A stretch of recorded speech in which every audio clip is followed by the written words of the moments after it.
Okay, first, let's define what's a better man. What I'm going to say here is, of course, my own definition. It's not gospel. What you believe may be different, and that's fine. Indeed, your answer to big questions like how to be a better man should be your own. Everyone is different, it's true.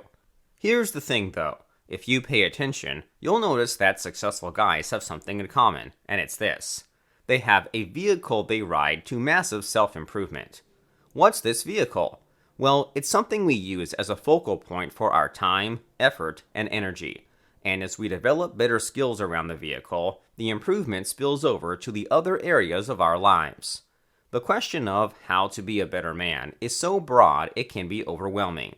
By choosing the right vehicle, we narrow things down. The vehicle forces us to muster all our efforts towards a single point. And as we improve in this one narrow area, everything else in our life will also improve. How do we choose a vehicle then? Well, a good vehicle must obey two conditions. 1, it must be something meaningful and inspiring, and 2, it must be specific. Let me give you an example. I used to be horrendously terrible with women. After my 6th girlfriend dumped me for a bum who lived under the bridge, I fell into severe depression.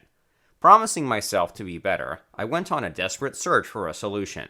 In the middle of my depression, I found Shogun Method, and it became my vehicle for self-improvement. If you don't know Shogun Method, it's about using hypnosis to attract women. Like anyone, I was skeptical at first, but guess what? It worked, at least for me. And I had a total blast, and I started dating women out of my league. I gotta confess, I became quite a man-slut. Blondes, brunettes, redheads. With Shogun Method, I seduced them all. Things are going great, but the best was yet to come. It all changed when Derek Rake told me, Fredo, in every tool, there is a hammer. I was quite baffled at first, to be honest. If you know Derek, he can be really cryptic, and it took me some time to understand him. As it turned out, what he meant was this. Every tool can be used to do something it's not intended to do. This can be the most basic of things, like hammering. Sometimes, we've got to learn to see how to use a tool beyond its original purpose.